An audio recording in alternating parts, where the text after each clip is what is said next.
მთავარის ინფორმაციით უკრაინის ომის მონაწილე ქართველი გიორგი კინოიანი სომხეთში დააკავეს, მას რუსეთში ექსტრადაცია ემუქრება. ახლა სომხეთის სასამართლომ უნდა გადაწყვიტოს გადასცემენ თუ არა ოკუპანტ სახელმწიფოს ქართველ მებრძოლს. გიორგი კინოიანი რუსეთის მიერ ოკუპირებული დონეცკის ოლქის ეგრეთ წოდებულმა სასამართლომ დაუსრებლად გაასამართლა დამნაშავედ ცნოდა 7 წლით თავისუფლების აღკვეთა მიუსაჯა. რუსი ოკუპანტების თავდასხმას კიევზე 3 ადამიანი ემსხვერპლა, მესამე ცხედარი მაშველებმა 9 სართულიანი კორპუსის ნანგრევებში იპოვეს. ორ დაღუპულს შორისაა ქალი და მისი 2 თვის ბავშვი. რუსებმა უკრაინის დედაქალაქზე თავდასხმისთვის 805 შაჰიდის დრონი გამოიყენეს. უკრაინის თავდაცვამ 747 დრონი ჩამოაგდო.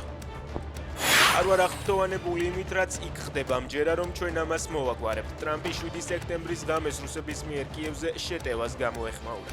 ჩვენ ამას დავასრულებთ, აღნიშნა ტრამპმა და თქვა, რომ პუტინს ძალიან მალე დაელაპარაკება.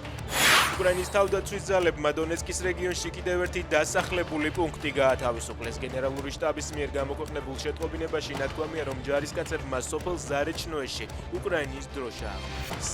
გვიან ღამით ხანძარი იყო თბილისში, ფეიქრების ქუჩაზე. ცეცხლი სასაწყობე პარტს მოედო, მომხდარის შედეგად არავინ დაშავებულა.